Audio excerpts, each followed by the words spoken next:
really since 1733, when Stephen Hale first published measurement of blood pressure variability really has held its place among the indispensable vital parameters. But what is truly the prognostic value of using blood pressure alone, especially in patients with circulatory shock? I mean, moreover, what is the significance of consistently using cardiac output monitoring in combination with blood pressure to guide clinical decision-making in high-risk patients? So today we'll hear from 3 subject matter experts as they present their evidence-based perspective on the effect of blood pressure and advanced hemodynamics on optimizing patient outcomes. So with that, I'd like to introduce our panelists. First is Dr. Thomas Sheerin, who is a professor of cardiothoracic anesthesia at the University of Groningen, the Netherlands. In addition to more than 465 publications in perioperative and critical care medicine, with expertise in microcirculation and tissue oxygenation and volume therapy, he has held positions as the chair and section of cardiovascular dynamics of the European Society of Intensive Care Medicine, chair of the Scientific Committee 14 on monitoring equipment and ultrasound of the European Society of Anesthesiology, and the associate editor for the Journal of Clinical Monitoring and Computing. Welcome, Dr. Sheerin. Next is Dr. Ashish Khanna, who's a staff intensivist and anesthesiologist and head for research within the Department of Anesthesiology, section of critical care medicine at Wake Forest University School of Medicine in Winston-Salem, North Carolina. He has more than 85 peer-reviewed papers, 24 book chapters, and editorials, which includes his clinical research interests in prediction of post-operative respiratory and cardiac events, outcomes of hypotension in critically ill patients, and the use of novel vasopressors in shock states in the ICU. And our third distinguished panelist is currently Dr. Michael Manning, who's currently an assistant professor at Duke University Medical Center within the divisions of general vascular transplant and cardiothoracic anesthesia. His clinical practice focuses on high-risk patients for non-cardiac surgery, including heart, lung, and liver transplantation. He serves as the Director of Research for the Perioperative Medicine Fellowship at Duke, and his clinical practice focuses on high-risk patients for non-cardiac surgery, and including heart, lung, and liver transplantation. Thank you, gentlemen, for sharing your time and expertise on this highly relevant topic. And to start off the discussion is Dr. Sheerin.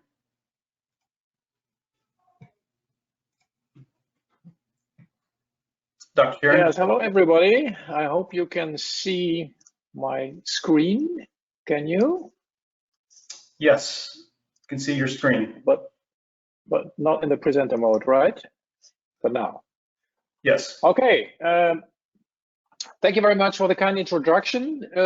So we are talking about pressure and flow physiology in this second part with a focus on what happens in the OR. These are my conflicts of interest, as have been mentioned before. But the most important conflict of interest is that I love physiology. I would start with a polling question before we go into the topic. So what do you think, as listeners, what is more important? Is it blood pressure or is it blood flow? Can you give us your answer by clicking to one of these two buttons, please? I think this doesn't need more than 10 seconds to make a choice, and then we can look at the results. Maurice, can you let us? I would give it, if you don't mind, just a few more seconds. We have more people voting. Okay. Okay.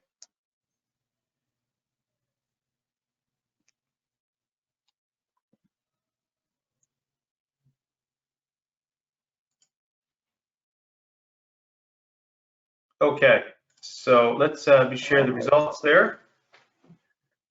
Okay, so this is interesting.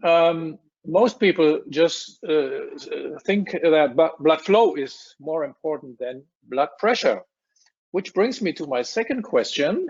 Morris, can we see the second question, please? It is, what do you measure in your daily clinical practice? So every day, is it blood pressure or is it blood flow? In the OR, we are talking about the OR. What do you measure, blood pressure or blood flow, or both? So please give your choice to that question right now.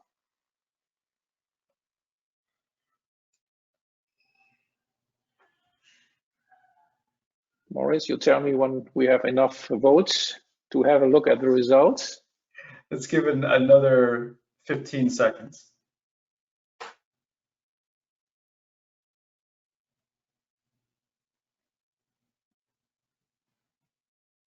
All right. Okay, and so this is what I expected. Although all of you think that blood flow is more important than blood pressure, we all measure blood pressure, of course, or part of you even measures both. So this is the discrepancy between what we think is important and what we actually measure. Quite interesting. So this is the learning objectives of my talk today. And so we would like to look at the patient. How can we apply this flow and pressure physiology, and how can this be measured? I would like to start with a case. So this is Hank, a patient I had the other day, 79-year-old male, scheduled for hip surgery with a lot of comorbidities that are typical for this age, diabetes, hypertension, and so forth. He's a little bit obese, and he takes the usual medication for that. So my next question for you would be, how would you monitor this patient? Would you be happy with basic monitoring like ECG, saturation, and non-invasive blood pressure measurement, discontinuous? Or would you choose for an advanced kind of monitoring, which gives you continuous monitoring of blood pressure and some pulse wave analysis derived cardiac output measurements like any of these tools that are shown here? What would you choose for this patient? A basic monitoring is sufficient, or you choose for an advanced monitoring? Please give your thoughts on this right now.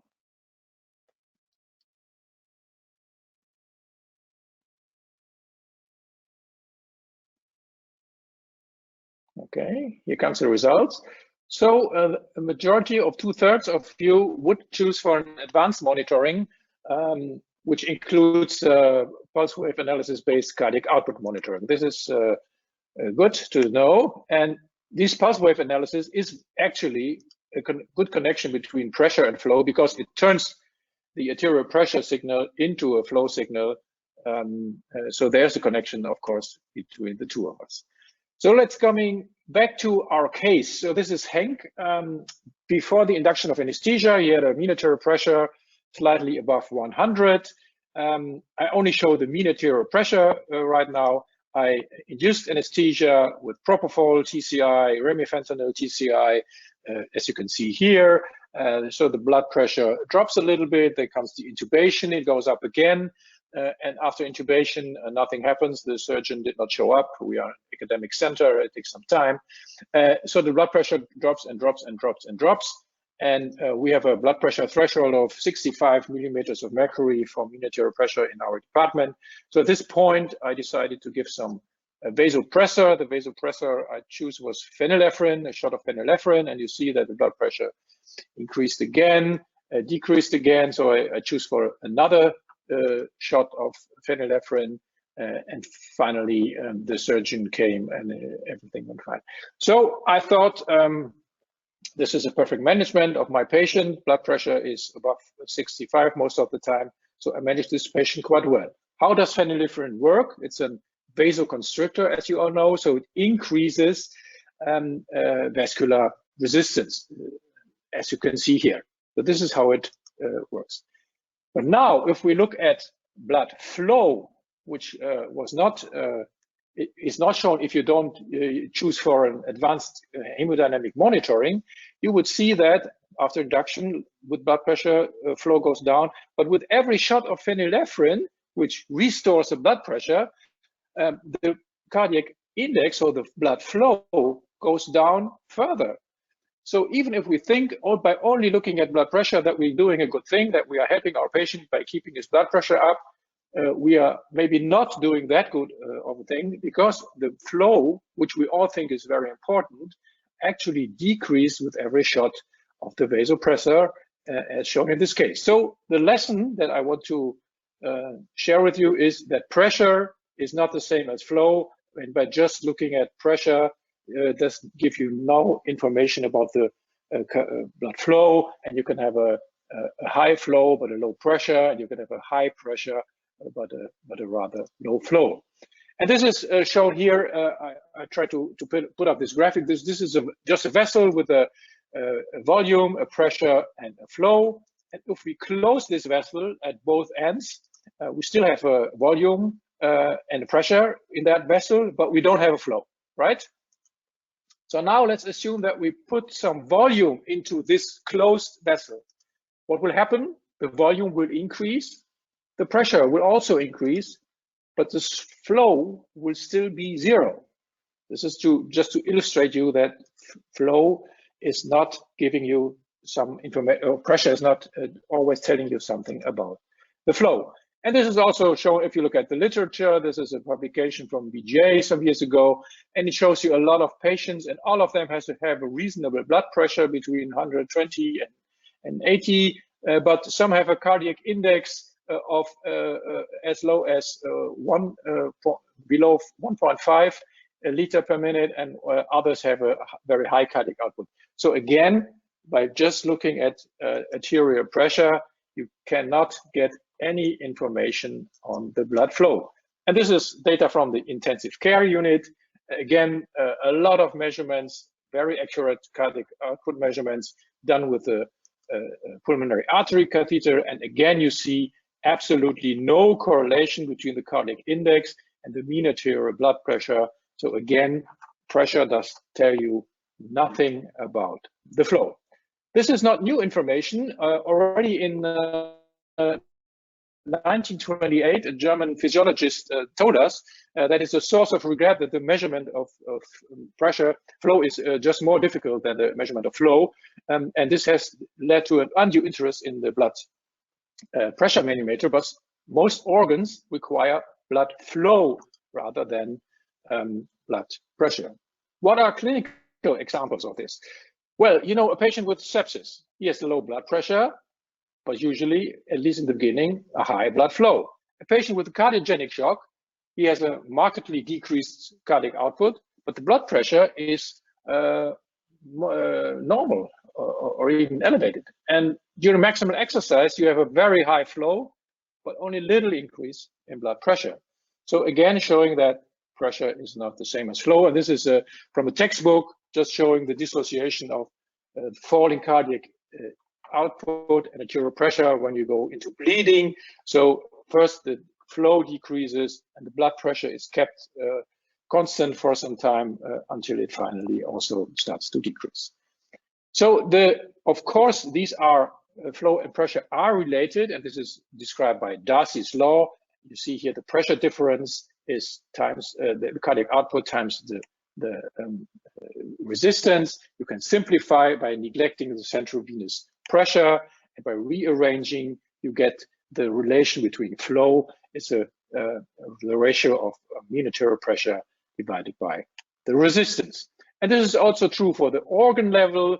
Look, for example, for the kidney, you have the input pressure and mean arterial pressure, and you have an outflow pressure, which determines the flow through this organ. And for example, if you increase the outflow pressure, the venous pressure, you might have congestion, and this also can reduce the blood flow. So a pressure difference is necessary for blood flow.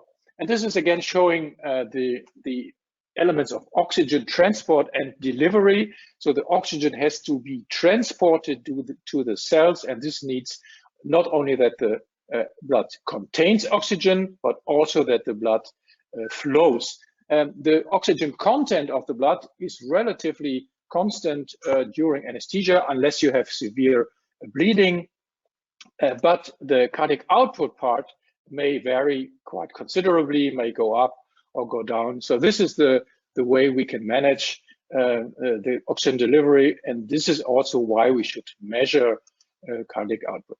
And cardiac output itself is, as you all know, the product of heart rate times stroke volume, and the stroke volume is dependent on the preload, the contractility, and the afterload. And what we can do is change all of these and measure all of these. And let's just imagine we give some fluids to the patient, which is a common intervention. So this is, again, our patient, Hank, you remember. And let's look at when we give some volume. So I gave him 500 milliliters of colloid at this point. And what will happen? This is what you see. So the blood pressure increases a little bit, heart rate decreases a little bit, but the blood flow, this is stroke volume index, but you could also say cardiac index here. The cardiac output increased. So flow with this intervention, giving volume, increased instead of the vasopressor we saw in the beginning, where the pressure also increased, but the flow decreased. So maybe the volume intervention would have been a more appropriate choice in this patient. This is how it works. This is a Frank-Starling relation. If you give fluids, you will increase the cardiac output if the patient is volume responsive, and you can determine if the patient is volume responsive by looking at the fluctuations of the arterial pressure curve during mechanical ventilation. So based on this heart-lung interaction, you can determine if the patient is on this part of the curve, so where an increase in volume will increase cardiac output, or if he's a non-responder, if he's in that part. And this is, as I said, based on the dynamic variables. You have the pulse pressure variation calculated like this, or the stroke volume variation, and you have the specific cutoff values determining if a patient will benefit from volume or not. And this is based on heart-lung interaction, based on mechanical ventilation. So if we look at these dynamic variables of our patient again, so this is stroke volume variation, this is pulse variation. They were quite high at the beginning, above 20. So if we had looked at these variables, we would have seen from the start that this patient is volume dependent, and with the administration of the colloid, these variables went down very nicely to low values here. So maybe we could have stopped here even at 250 or 300 mL. This would have been sufficient to increase the blood pressure and to make the patient not volume dependent anymore. And this is how the stroke volume variation can be used with the Frank-Starling curve. So a high stroke volume variation showing that this patient will be a responder to fluid, and a low stroke volume variation or pulse pressure variation would indicate that this patient is not increasing blood flow if you give him volume. And this can also be measured non-invasively, as we have shown in this study. We could show that this change in pulse pressure variation and stroke volume variation measured non-invasively correlated with the change in stroke volume index after that fluid administration. So a very nice correlation. So summarizing the monitoring of fluid responsiveness, you can see that the dynamic variables, stroke volume variation and pulse pressure variation, have a very good sensitivity and specificity to indicate if the patient is volume responsive, while central venous pressure and other variables have no predictive ability. It's just like flipping the coin if you measure those, if you want to predict fluid convocation. So the clinical implications of what I told you: if the blood pressure is low, what shall I do? So the first question you should ask is the cardiac output decreased, or is the cardiac output normal or even increased? Why? This is because of Darcy's law that we just talked about. So imagine the blood pressure is low. What shall we do? Give volume. This is what we did, and this has helped in the patient. But why? Why does it help? Because we have the assumption that by increasing the blood volume, we increase cardiac output, and this way we also increase blood pressure. In other words, the increase in volume is transformed in blood flow. But this has some assumptions. To increase the flow, the cardiac pump function must be okay. And if the increased flow increases the blood pressure, but how? This is again this Darcy relation, but only under the assumption that the systemic vascular tone was kept constant. Otherwise, this would not work. So the take-home messages from my talk would be that hemodynamic physiology can be easily visualized using pulse wave analysis of the arterial pressure waveform that can be measured either minimally invasive or non-invasively.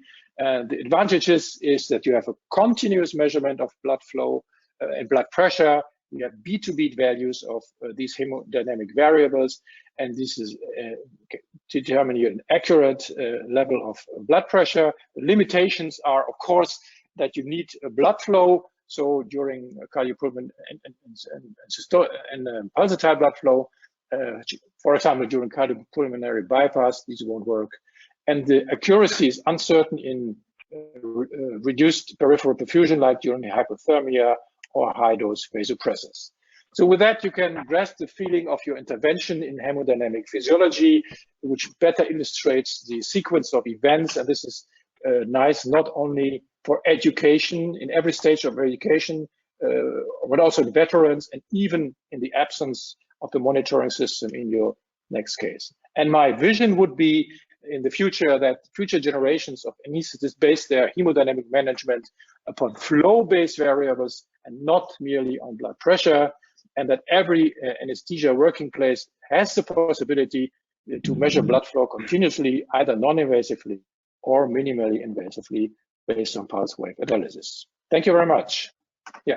Okay, great. All right, so as the title of my talk suggests, blood pressure in the ICU is more than enough, right?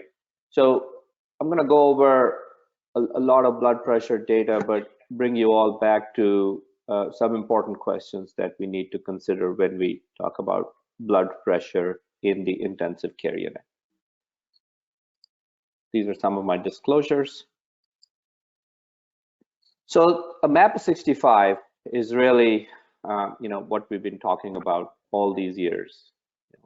Surviving sepsis guidelines strongly recommend a MAP of 65 as our go-to MAP for titrating fluid and vasopressor resuscitation, and essentially say that if your patient doesn't get to a MAP of 65, first give fluids and then follow by vasopressors. Now, MAP of 65 is sort of the gold standard when we look at patients who are critically ill in the ICU, and has certainly stood the test of time. However, if we really look at what we are doing currently in the ICU, we're probably not doing a good job even with getting to a MAP of 65. Now, this is data that comes from the Medical Information Mart for Intensive Care, or the MIMIC-3 data set that comes out of the Beth Israel system in Boston. And we presented this data where we looked at various durations of time and various blood pressure thresholds under certain MAP targets in patients with severe sepsis or septic shock. And looking at this data, for example, if we look at a duration of time for more than 2 hours or less than 4 hours, there is a whole lot of patients who are hypotensive even by surviving sepsis MAP 65 criteria. So in this box right here, about 2/3 of patients less than a MAP of 65, about 1/3 of patients less than a MAP of 60, and about 1/5 of patients less than a MAP of 55. Despite knowing best guidelines and despite knowing that MAP of 65 in our head, we're clearly not doing a great job of defending hypotension in the ICU. Furthermore, there is ample evidence to suggest that hypotension is bad in the ICU. Adjusted for a whole bunch of covariates and confounders, when we followed these patients out, as their duration of hypotension increased, so did their percentage mortality in the ICU went all the way up to about 65 to 70% as duration of hypotension became longer and longer. But really, is there any randomized trial data looking at MAP in the ICU specifically, or mean arterial pressure in the ICU? If you look at what's happened over the last 20 years or so, we started with very small little trials here, 28 patients, 11 patients, prospective trial, and so on. And it wasn't until the fairly landmark work published by the Sepsis BAM group, led by Pierre Aspar, did we have our only randomized control trial of mean arterial pressure thresholds in the ICU in septic shock patients. So what did Pierre Aspar do? They randomized patients, 776 patients with septic shock, to 2 blood pressure targets. The high target was a MAP of 80 to 85, and a low target was a MAP of 65 to 70. There was issues with the trial, but in general, as the Kaplan-Meier survival curves show, there's no difference in cumulative survival either at day 28, day 60, or day 90. Importantly, the important sort of sidelight from this trial was that in the low blood pressure target group, when they had patients who had pre-existing chronic hypertension, these patients, when randomized to this low target group, had more renal injury. Also, the high target group had more arrhythmias.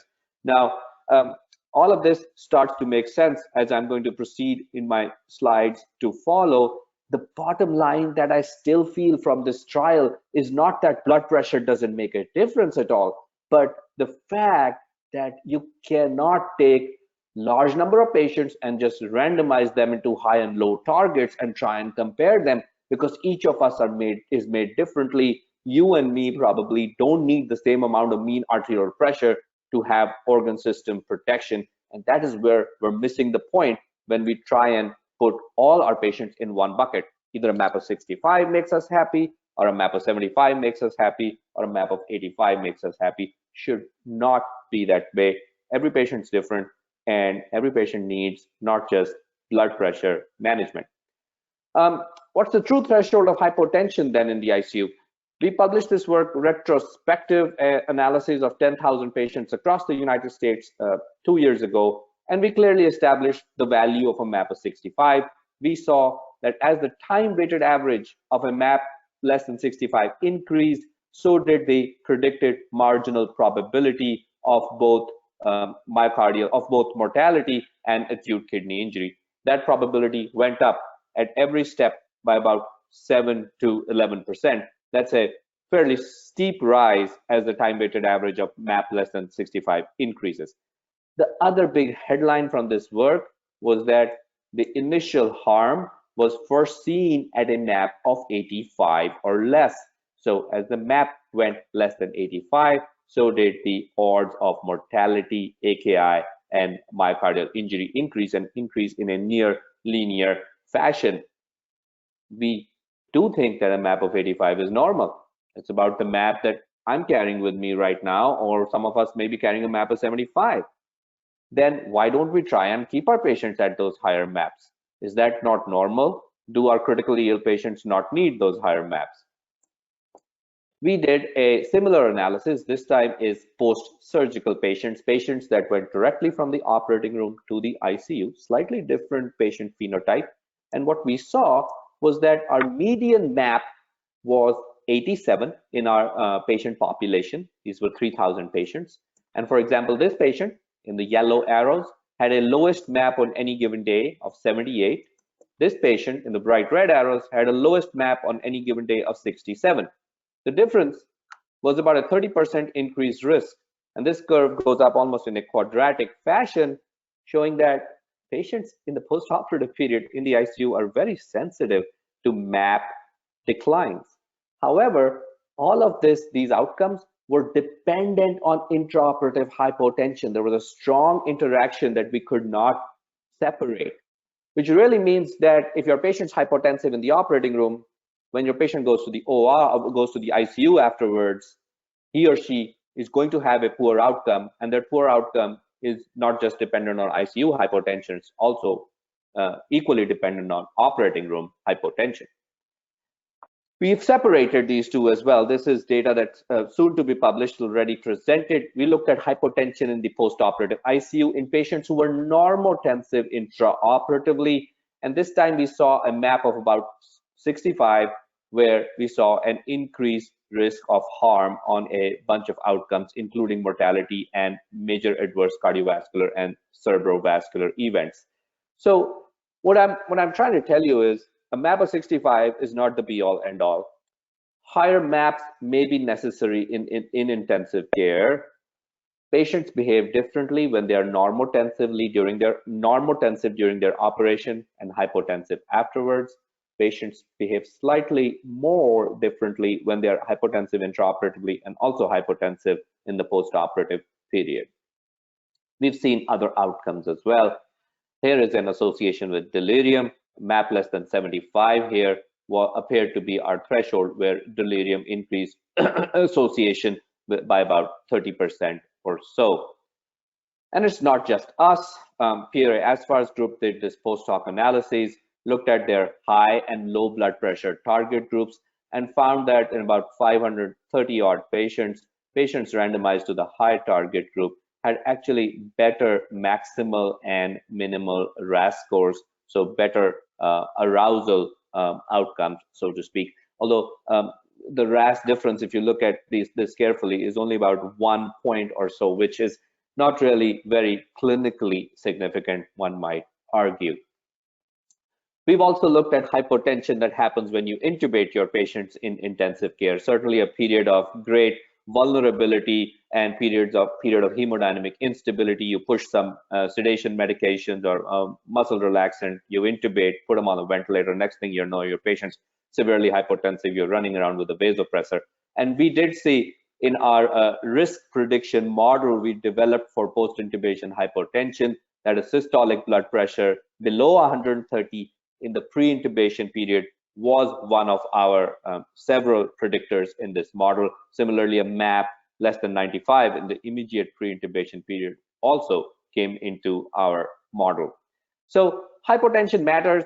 How should I defend a MAP in the ICU? I'm not going to go into great details here. There's a lot of common sense things that were taught in resuscitation and septic shock. Please do remember that fluids and pressors will always be your cornerstone for resuscitation, and follow whatever common sense guidelines you know how to follow, but please be very religious in trying to defend hemodynamics in the ICU. Follow a synergistic model. Again, this is not a vasopressor talk, but don't just lean on the adrenal medulla all the time. Have a more balanced approach. Go to vasopressin, go to angiotensin, give your patient the benefit of synergism of vasopressors. Always remember, less is more in septic shock and in the intensive care unit. Catecholamine sparing strategies, for example, might be critical. So don't just go on catecholamine monotherapy, like I just said. Broad-based vasopressors, look at adjuncts, look at steroids, look at optimal combinations of fluids and pressors, and look at things like vitamin C. They do have a role, but remember, they are not the be-all, end-all. They have a role in resuscitation. And I say less is more, and here is great work that was done by these investigators called the 65 trial, just published in the JAMA earlier this year. Randomized patients more than 65 years of age to permissive hypotension, a map of 60 to 65 versus usual care, found no difference in outcome. Again, it's the less exposure to vasopressors that might be better, not necessarily letting your patients be hypotensive, especially those patients who need better blood pressures. Now, I've left you all slightly confused here, but I will say that a map of 65, again, as Pierre Asfar says in this editorial for our work, may be a target of the past. And what he says, and what I repeat, is that we need large randomized trials. We need better outcome data. We need to focus not just on blood pressure.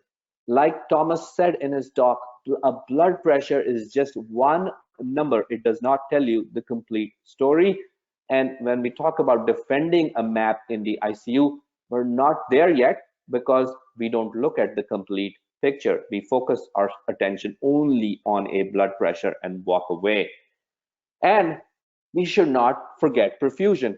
here is an example that I really want to show you. These are real-time microcirculatory blood flow slides, sublingual circulation, late septic shock patient versus healthy patient, same blood pressure, same good map.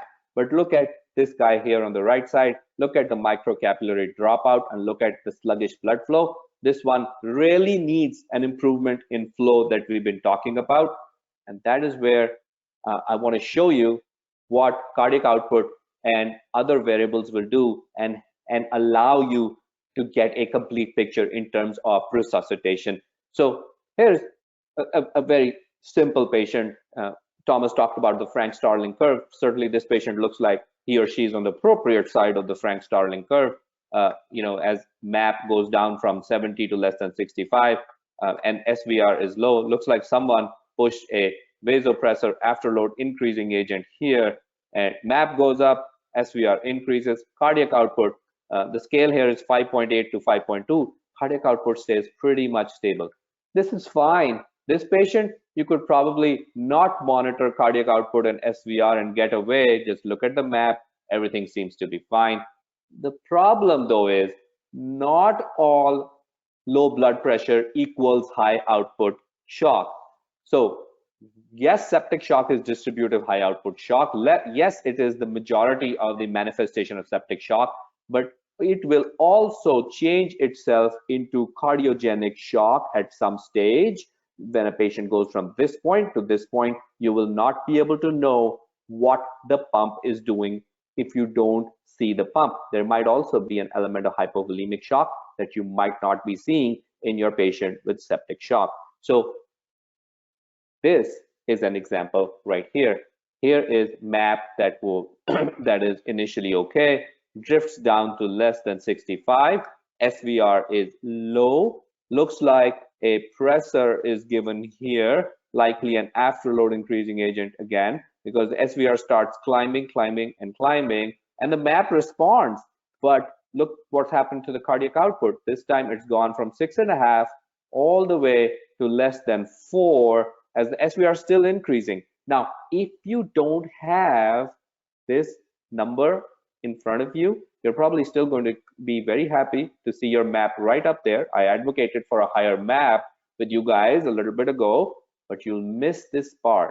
And this is the critically important part where your patient is going to be compromised in terms of flow and outcomes might be poor. These are real patients post-cardiac surgery that we've been doing in a in a clinical trial.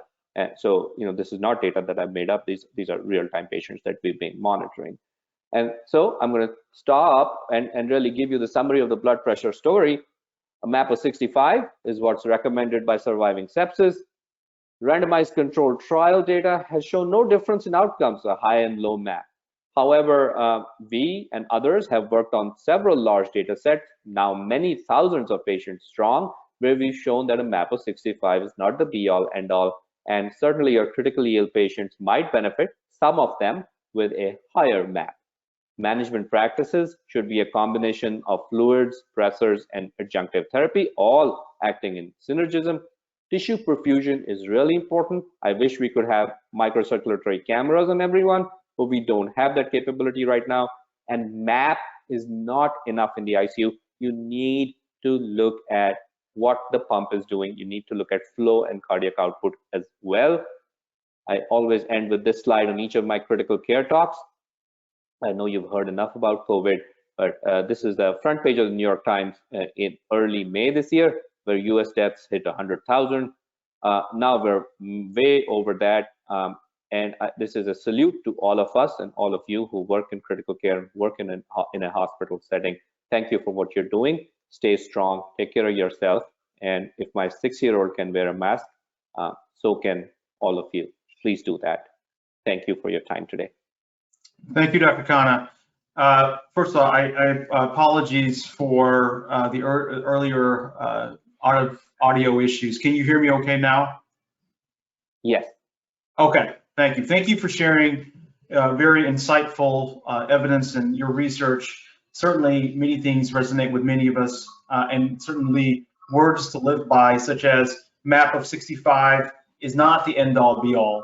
and less is more in septic shock, and reminding us that a balanced approach in treating septic patients or any patients really is the absolute goal. And of course, the word I like the word you'd use, which is synergism. And so thank you very much for sharing that evidence. I'd like to, as I apologize you couldn't hear me earlier, but after Dr. Sheeran's presentation, but if we can please reserve questions for our panelists following the talk. We'll have a few minutes of Q&A at the end of our last panelist here, Dr. Manning. Please type in your questions in the box there, and I'll be sure to ask our panelists. So with that, I'd like to then move to Dr. Manning. And I will, Dr. Manning, if I understand correctly, I will be presenting your slides.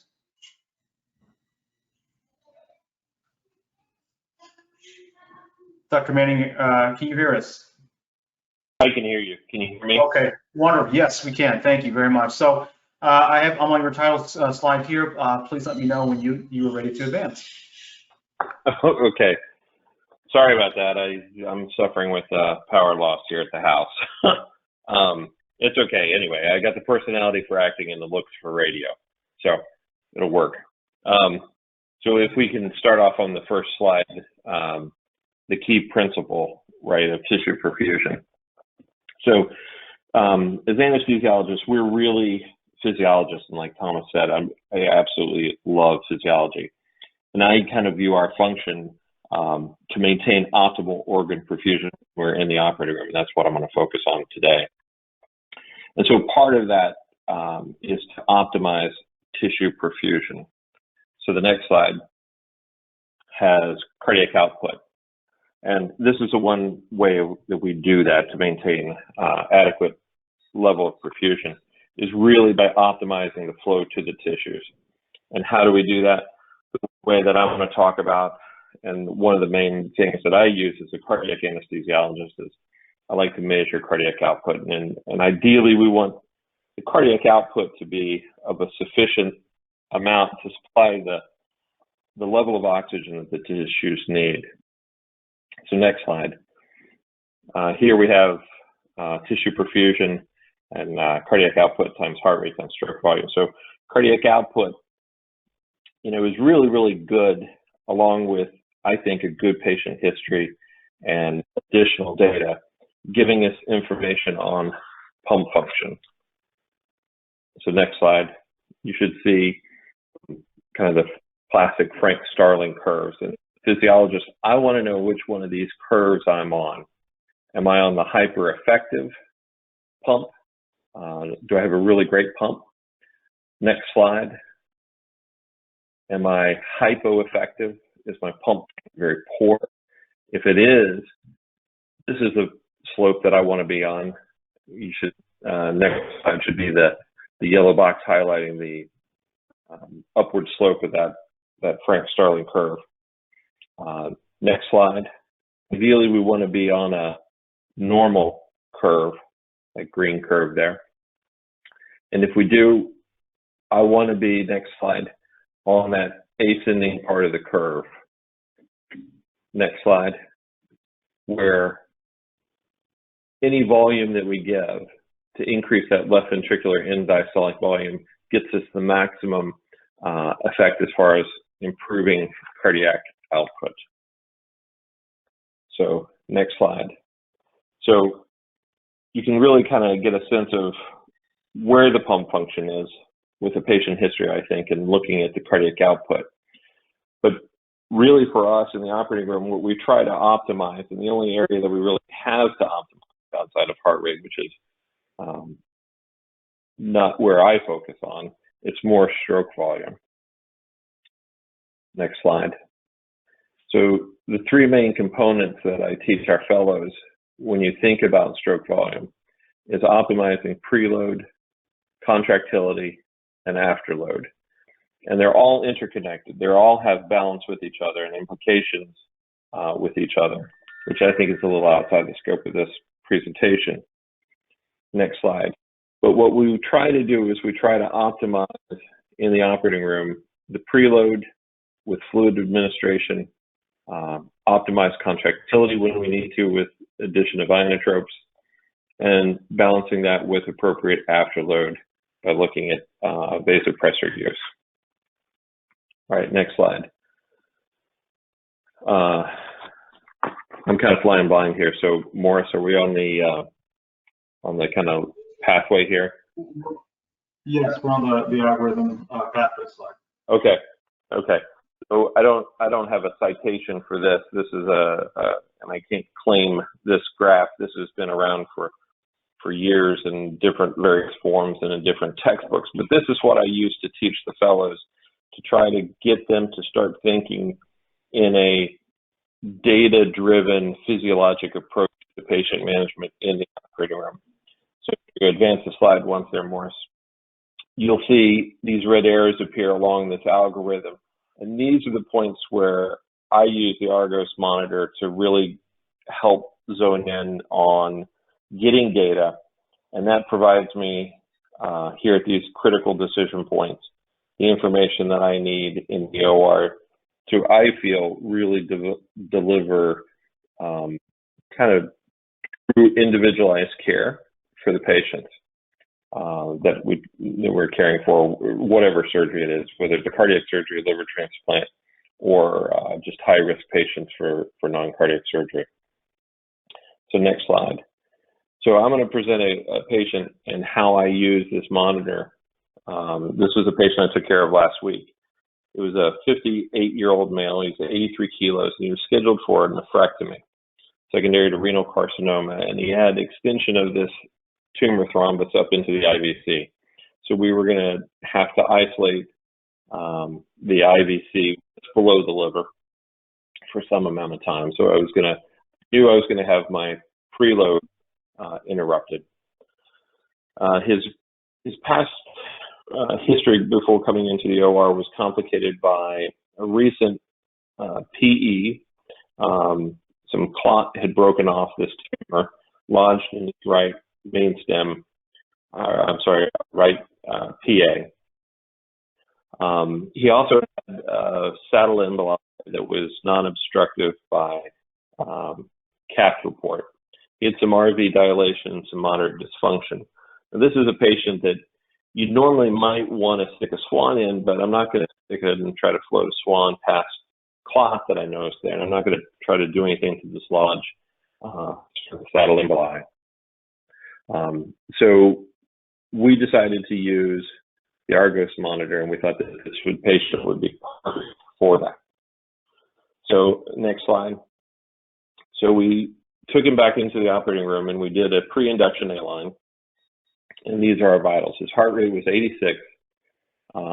Blood pressure on the arterial line was 146/89.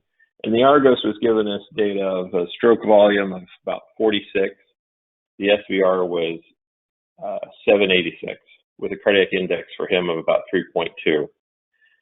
This had been anemic, secondary to his disease, and had a hemoglobin of 8 after 2 minutes of packed red cells earlier in the morning. This case was done late in the afternoon. So he had been NPO for, we calculated, about 14 hours. And so this is the kind of patient that you know as an anesthesiologist, when we induce him, we know we're going to get some hypotension. We know we're going to get some reflex tachycardia. And we know that. We're going to anticipate that. And so the induction was conducted gently and smoothly. And looking at this graph, next slide. Thanks, Morris. These red arrows indicate the areas of this algorithm where we kind of expect this to go, right? We expect some absolute hypovolemia based on his NPO status. We expect some relative hypovolemia with some vasodilation secondary to our induction. And so we know that we're going to treat that. We talked with the fellow that was doing the case with me. This is how we're going to manage this if we see it. Next slide. And so immediately after induction, we noticed the heart rate go up, the blood pressure went down, and we saw the Argos monitor reveal that, yes, SVR had gone down. The cardiac index reflexively went up. stroke volume went down just a little bit. Next slide. And so we applied the therapy of a phenylephrine bolus, and we gave a fluid challenge as well. Next slide. And you see the response that we got. The heart rate came back down to a nice 82. The blood pressure came up like we would have expected. With the phenylephrine, we got a little increase in our SVR, went up to 1039, and the cardiac index came back down well. Next slide. And you can see on this graph, this algorithm, we went right down the middle.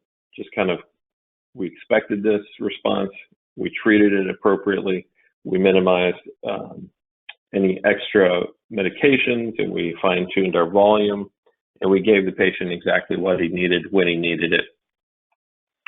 Next slide. So during the case, we noticed the patient trending down with his blood pressure, got a little hypotensive off of his baseline. The Argos monitor showed us our stroke volume was still a little low in the upper 30s. Our SVR was about normal, but the cardiac index had dropped. Next slide.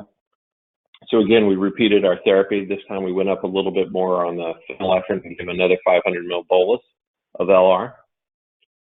Next slide. And the response wasn't as robust as it was right after induction. The heart rate came down just a little bit. The blood pressure came up just a little bit, not what we would have anticipated. And the Argos demonstrated that the SVR went up just a little bit there to 839, and the cardiac index went up just a little bit more.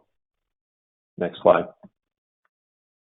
And so what we didn't appreciate, and the surgeons didn't communicate it very well, was that we were starting with about a liter of a blood loss that lasted over about 4 or 5 minutes. They had cut into the renal vein a little bit earlier than they anticipated. So we sent a blood gas, and because we were getting progressively more hypotensive, we gave a 20 mic bolus of epinephrine. Next slide, please. Next slide. And so with that epinephrine bolus, we noticed the heart rate responded. We went up to 102. Our blood pressure went up. But the Argos monitor gave us some data that suggested the stroke volume, now with a little bit more contractility, has improved to 72. Our SVR is normalized. Our cardiac index is up a little bit higher where we wanted. Next slide. So the ABG that we had sent off came back with a pH of a hemoglobin of 7.2. So we treated that with 3 packed red cells. We also dropped a TEE probe because we were a little concerned that maybe with the right heart function, we had dislodged a clot with a bloodletting. We just wanted to kind of double check the status of those clots. And we noticed that in that setting, the monitor had showed us that the right heart function was a little depressed. So we started an epinephrine infusion and continuing the case. Next slide. And with the starting of the epinephrine infusion, our SVR went up, our cardiac index went up, our stroke volume went up. Next slide. And so our ended up total blood loss for the case was 1,500 mils. Our repeat blood gas after resuscitation showed us a nice pH of 7.32. Our hemoglobin had recovered to 8.4. Our lactate peaked at 2.1 and trended downward from there. At the conclusion of the case, heart rate had ranged from 76 to 88. His MAPS remained 70 to 93 on the A line. According to the Argos data, our stroke volume remained 68 to 78, which was quite good. Our SVR was 900s up to 1100s, and our index actually got better up to 5. According to the TEE, the EF remains improved with a little bit more thicker blood. The RV function remained mild to moderate dysfunction, which was by report his baseline, and we were able to successfully wean the epinephrine off Next slide. You should be seeing the total fluids that we gave. We gave 2.5 liters of crystalloid, and we gave 3 units of packed red cells. So next slide. So what we discussed at the conclusion of the case with the fellow and with the surgeons was that I felt that we were able to really tweak, and I think this case is good to illustrate this fact. We were able to deliver to the patient exactly what we needed. We needed a little bit of extra contractility for the right heart to help support it. We needed, obviously, volume, but we didn't over-resuscitate him like we normally perhaps would have if we didn't have this monitor. And we're able to optimize cardiac output and adjust his index along the way to ensure good tissue perfusion. And, you know, considering we had an abrupt 1.5 liter blood loss, our lactate only bumped up to 2.1, and by the end of the case, about an hour and a half after that event, our lactate had normalized back down. So we were able to extubate the patient, and by the next day, the patient was up after this major surgery, recovering well in an ERAS-based pathway. And so really, I think much more individualized care and you know, really limiting exposure to things we just didn't need. Thank you, Dr. Manning. I appreciate sharing such a recent case study there from something as recently as a patient from last week. Certainly what I think about in this particular case is absent of more advanced hemodynamic parameters provided by the Argos, I think the treatment strategy may have been a little different. You may have had some information that wasn't as available to help target or individualize the therapy for this particular patient that, of course, yielded out to, it looks like, good outcomes.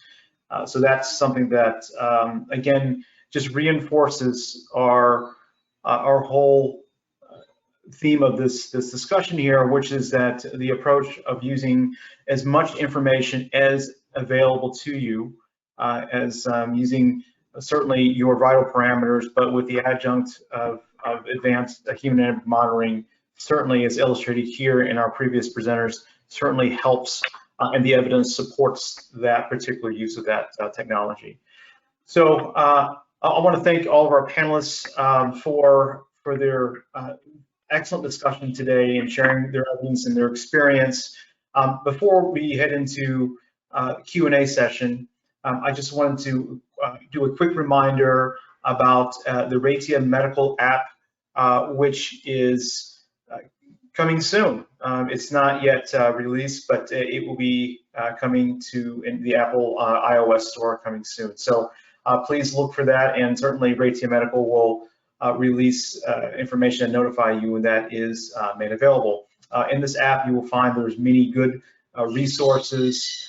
It is a wealth of information, not only about hemodynamics, but also specific about the Argos cardiac output monitor and other clinical information and studies pertaining to hemodynamics. Okay, so this leaves us, and we're going a little bit over time here. Thank you for those that are able to stay on, hang on to the end. I do have to mention that Dr. Ashish Khanna had to leave due to an urgent situation, but if Dr. Sheeran and Dr. Manning are still here, I'd like to open up to some questions. So the questions that we've gotten in here is, and this is open to any panelists here, but I wanted to know, what are your thoughts about targeting a particular cardiac output level versus individualized targets? Dr. Manning, Dr. Sheeran, what are your thoughts on that? So I've started to kind of move away from kind of the population-based number. I think, you know, in the cardiac rooms, they had always held an index of 2.4 as kind of the gold standard for us. I try to get hemodynamic monitoring in patients while they're still awake and talking, and kind of see where their baseline is. Because I think the data is starting to come out, and there was I believe a BJA paper here that kind of started to look at that and address that. That if you target more to the individual, patients do better. And I think in a 30-day outcome, I don't remember the authors of that study, but I'm trying to target more to what I see that patient do and where they live. Okay, thank you for that. If I may add, Please. Sorry, if I may. Yeah, so I completely agree with what has been said, but it's even more so than Dr. Ashish Khanna said for blood pressure. So we don't have that common cardiac output that is to be targeted at, and I don't even want to know the exact number of cardiac output. And this is also the critique that some people say, oh, these pulse wave analysis monitors are not as accurate as the gold standard thermodilution. But I'm not interested if the cardiac output is 4.2 or 4.6. I want to know if the intervention that I think that the patient needs, by for example, giving volume or giving an inotrope, how does cardiac output change with that intervention? And all these monitors are very well capable of tracking these changes in cardiac output. And this is much more important than having an absolute number of cardiac output. If we want to know if the cardiac output is adequate for this patient in that situation, we should look at something else like the PCO2 gap or central venous saturation or something. Yeah, I think treating a trend, not treating a number, is the way to approach that. Yes, absolutely agree with that. Dr. Chiron, I wanted to get your thoughts on just on the polls. I wanted to just ask you briefly if you were surprised at all by the polling results from our audience. No, I was not. So we all know that blood flow is maybe the more important thing, because the blood has to flow to bring the oxygen to the cells, and of course we need some level of blood pressure to guarantee this.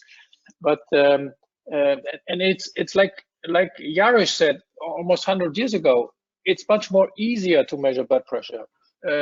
Every monitor can measure blood pressure. It's more difficult to measure blood flow, but not in these times.